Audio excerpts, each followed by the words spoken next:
গত ভিডিও পর্বে আমরা দেখেছিলাম যে HTML সম্পর্কে গুরুত্বপূর্ণ কিছু নলেজ আমরা জেনেছি যে HTML কি কেন ব্যবহার করা হয় এবং কিছু ট্যাগ সম্পর্কে আমরা আলোচনা করেছিলাম ট্যাগ কি মূলত সেই জিনিসটা সম্পর্কে আমরা জেনেছিলাম সো আজকে আমরা জানবো আরও কিছু ডিটেলস HTML সম্পর্কে এবং আমি আজকে মূলত ইউজ করব টেক্সট এডিটর হিসেবে ভিজুয়াল স্টুডিও কোড আপনাদের ক্ষেত্রে যে টেক্সট এডিটরটি আছে সেটি ইউজ করতে পারেন অথবা যদি আপনি বুঝতেছেন না কোনটি ডাউনলোড করবেন তাহলে ভিজুয়াল স্টুডিও কোডটি ডাউনলোড করতে পারেন অলরাইট সো ভিজুয়াল স্টুডিও কোডটি কীভাবে ডাউনলোড করতে হয় সেটা আমি দেখিয়ে দিচ্ছি এখানে সো আপনারা জাস্ট ভিজুয়াল স্টুডিও কোডটি ওপেন করবেন টেক্সট এডিটটি ওপেন হওয়ার পর আপনারা ফাইলে গিয়ে নিউ ফাইল সিলেক্ট করবেন এবং নিউ ফাইল থেকে আপনারা জাস্ট সেভ করে নেবেন ফাইলটি আমি test.html নামে সেভ করছি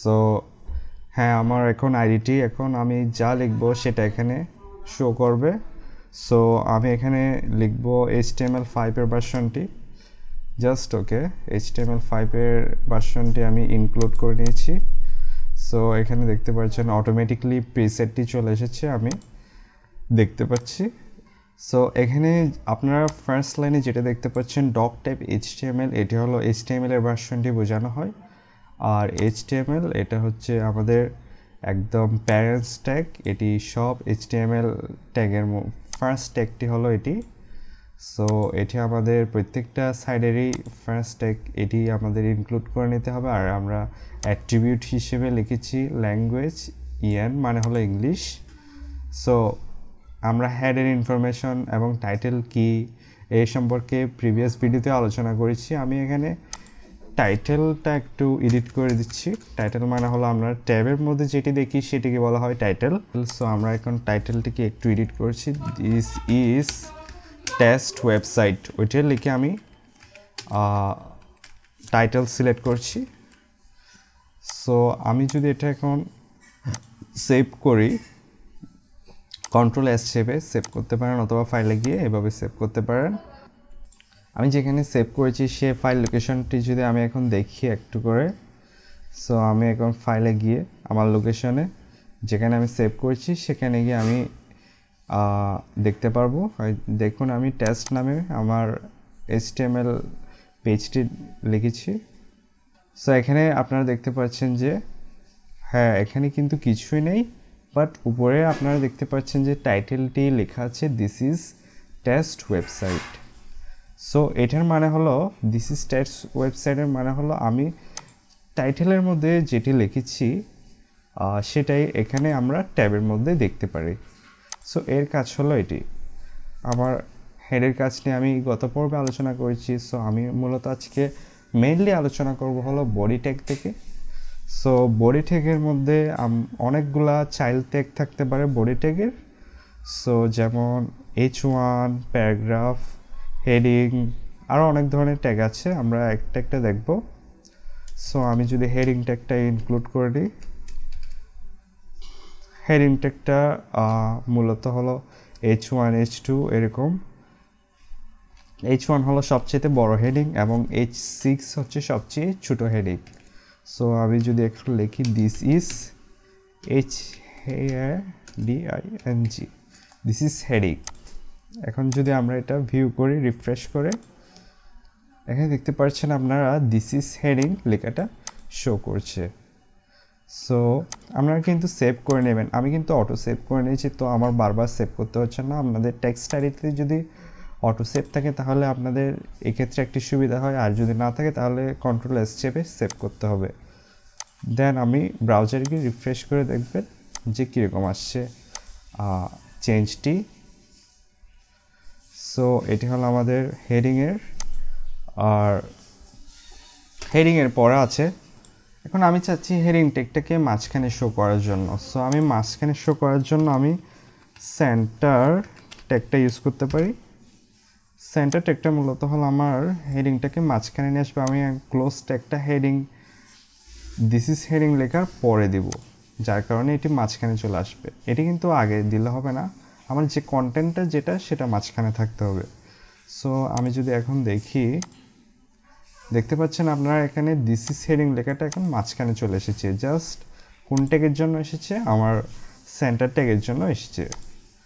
সো এই জিনিসটা আমাদের বোঝা হয়ে গেল। সো আমি যদি চাই এখানে কালার চেঞ্জ করতে, স্টাইল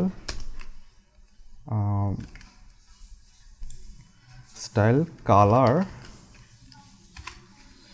আমি স্টাইল এখানে কালার দিতে চাই। যদি এখানে দেখতে পাচ্ছেন যে কোনো একটি কালার সিলেক্ট করে দিতে পারেন, অথবা আপনারা চাইলে নিজের মতো করে দিতে পারেন। রেড, আমি রেড দিচ্ছি।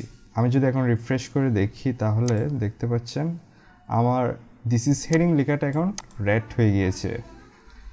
সো আশা করি এতটুকু আপনারা বুঝতে পেরেছেন। এখন আমি সেকেন্ড লাইনে ইনক্লুড করব হলো প্যারাগ্রাফ ট্যাগটি। প্যারাগ্রাফ ট্যাগটি কি? আমি যখন একটা নিউজের কন্টেন্ট দেখি, কন্টেন্টটা মূলত লেখা হয়, আমি যদি বিস্তারিত কোনো একটা কিছু দেখি সেটা আসলে প্যারাগ্রাফ ট্যাগ দিয়ে লেখা হয়। আমি এখন যদি দেখি দিস ইজ প্যারাগ্রাফ,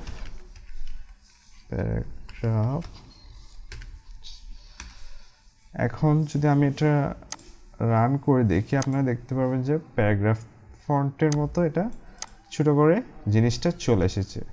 সো আপনারা চাইলে এখানে আরও অনেক ধরনের লেখা লিখতে পারেন। আমি this is paragraph, we are now learning HTML for design a website. So এই জিনিসটা আমরা লিখেছি। সো আমরা যদি এখন রান করি, আপনারা দেখতে পাচ্ছেন এই লেখাটা আমার এখানে চলে এসেছে। সো এখন আপনারা চাচ্ছেন যে এখানের মধ্যে কোন একটা লেখাকে বোল্ড করে দেখার জন্য, বোল্ড করে রাখার জন্য আমার বিট একটা লিখতে হবে। সো আমার এটা কিন্তু অটোমেটিকলি ক্লোজ ট্যাগটা চলে আসছে, কারণ আমার টেক্সট স্টাডিটি একটু ইন্টেলিজেন্স, সো ওই জন্য। কিন্তু আমি এটা কন্টেন্টের মাঝখানে করে দিতে হবে জিনিসটাকে। সো এখন যদি আমি দেখি লার্নিং লেখাটা একটু হালকা বোল্ড হয়ে চলে এসেছে, এটি হলো বোল্ড ট্যাগের কাজ। লার্নিং জিনিসটাকে আমি যদি ইম্পর্টেন্ট হিসেবে দেখাতে চাই, সো আমরা স্ট্রং ট্যাগটা ইউজ করতে পারি, স্ট্রং, আর এখানে ক্লোজ করতে পারি হলো স্ট্রং। এই জিনিসটা হলো ক্লোজ করে দিই। সো এখন আমরা যদি এটা রিফ্রেশ করি, আমরা দেখতে পাচ্ছেন যে এই জিনিসটা এখন স্ট্রং টেক্সট আকারে চলে এসেছে লার্নিং ট্যাগটা। বেসিক্যালি বোল্ড আর স্ট্রং ট্যাগটা মূলত সেম, বাট কিছু ক্ষেত্রে ডিফারেন্ট আছে। সো এগুলো আমরা দেখবো আস্তে আস্তে। আমরা যদি এখন লার্নিং ট্যাগটাকে যদি মার্ক করতে চাই, সো এটাও আমরা করতে পারি মার্ক ট্যাগ ইউজ করে। আর মার্ক ট্যাগটাকে আমি এখন ক্লোজ করব, মার্ক। সো এখন আমি যদি এখন রিফ্রেশ করে দেখি ব্রাউজারে, দেখতে পাচ্ছেন লার্নিং লেখাটা এখন মার্ক হয়ে চলে এসেছে। আমি যদি চাই যে মার্কেও থাকবে এবং বোল্ড দেখাবে, তাহলে সেটিও করা যাবে খুব সহজে। সো আমি মার্কের পরে বোল্ড একটা ইউজ করি। সো আমি এখন এটা লার্নিংয়ের মাঝখানে নিয়ে আসবো ক্লোজ ট্যাগটা, ঠিক আছে? লার্নিংয়ের পরে নিয়ে আসবো, ওকে? সো এখন যদি আমি দেখি, দেখতে পাচ্ছেন লেখাটা বোল্ড হয়েছে এবং মার্ক হয়ে আছে। সো আপনারা যদি প্র্যাকটিস করেন তাহলে আরও ভালো করে শিখতে পারবেন। সো এতটুকু আমরা শিখলাম। আমি যদি চাই এখানে যে দিস ইজ প্যারাগ্রাফ, এখন যদি আমি নিচের লাইনে এটি লিখি, আমার আসলে ব্রাউজারে কি রিফ্রেশ করে এটা কি নিচের লাইনে আসবে? না, এটা কিন্তু নিচের লাইনে আসেনি। নিচের লাইনে আসার জন্য আমাদেরকে ইউজ করতে হবে বিআর ট্যাগ।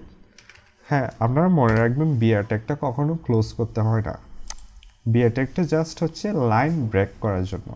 এখন যদি আমি রিফ্রেশ দিয়ে দেখি, আপনারা দেখতে পাচ্ছেন যে we are now learning HTML for design A website লেখাটি নিচের লাইনে চলে এসেছে। এটি মূলত হয়েছে বিআর ট্যাগের কারণে। আপনারা যদি চান যে প্যারাগ্রাফ লেখাটির টেক্সট স্টাইলটি চেঞ্জ করবেন, সেটিও আপনারা করতে পারেন। সেটার জন্য আপনাদের লিখতে হবে style attribute, styled, font family লিখতে হবে। ফন্ট ফ্যামিলিতে আপনারা এখানে দেখতে পারবেন ফন্ট ফ্যামিলি। ওকে, ফন্ট ফ্যামিলি আমি দিচ্ছি কার্সিভ, আপনারা যেটা ভালো লাগে সেটি দিতে পারেন।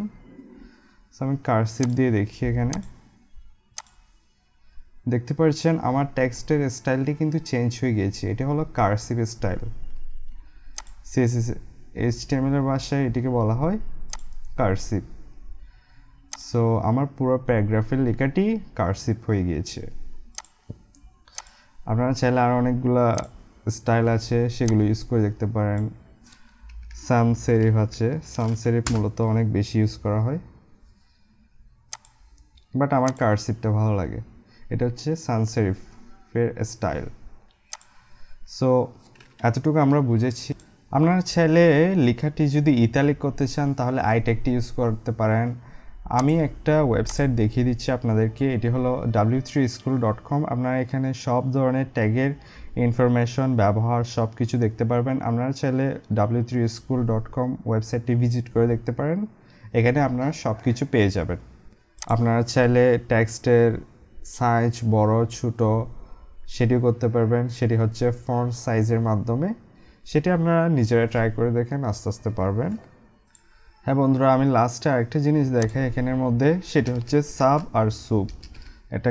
একটা হচ্ছে সাবস্ক্রিপ্ট ট্যাগ, আরেকটা হলো সুপারস্ক্রিপ্ট ট্যাগ। সাব মূলত হলো, এই সাব ট্যাগটি মূলত হলো আমরা যদি লগারিদম ইউজ করি, লগারিদমের নিচের সংখ্যা যেটা আছে সেটিকে বলা হলো সাবস্ক্রিপ্ট, আর উপরের যে সংখ্যা যেটাই দেখা হয় সেটি হচ্ছে সুপারস্ক্রিপ্টের মাধ্যমে লেখা হয়। যেমন সাবের মধ্যে আমি লিখেছি 5, আর সুপের মধ্যে লিখেছি আমি হচ্ছে 6। সো আমি যদি এখন এটা দেখি ব্রাউজারে কীরকম আসে, দেখতে পাচ্ছেন আপনারা 5⁶ ওইভাবে চলে এসেছে। আর আমি যদি একটা নর্মালি সংখ্যা লিখি তাহলে এটার পাশে লিখি 4। আপনারা ডিফারেন্সটা বুঝতে পারছেন। এখানে 4টা হচ্ছে স্বাভাবিক, আর 5টা হচ্ছে যে সাবস্ক্রিপ্টের মধ্যে লেখা, আর 6টা হচ্ছে সুপারস্ক্রিপ্টের মধ্যে লেখা। এটি হলো ডিফারেন্স। আপনারা মনে হয় এখন থেকে আশা করি ডিফারেন্সটা বুঝতে পেরেছেন যে সাবস্ক্রিপ্ট এবং সুপারস্ক্রিপ্টের মধ্যে পার্থক্যটি। আজকের ভিডিওটিতে আমরা মূলত আলোচনা করেছিলাম style, formatting, head, paragraph, tag, এইসব বিষয়গুলো নিয়ে। সো পরবর্তী ভিডিওতে আমরা আরও অনেক কিছু শিখব। সে পর্যন্ত ভালো থাকুন, সুস্থ থাকুন এবং নিরাপদে থাকুন, এবং আমার চ্যানেল অবশ্যই সাবস্ক্রাইব করুন। ধন্যবাদ।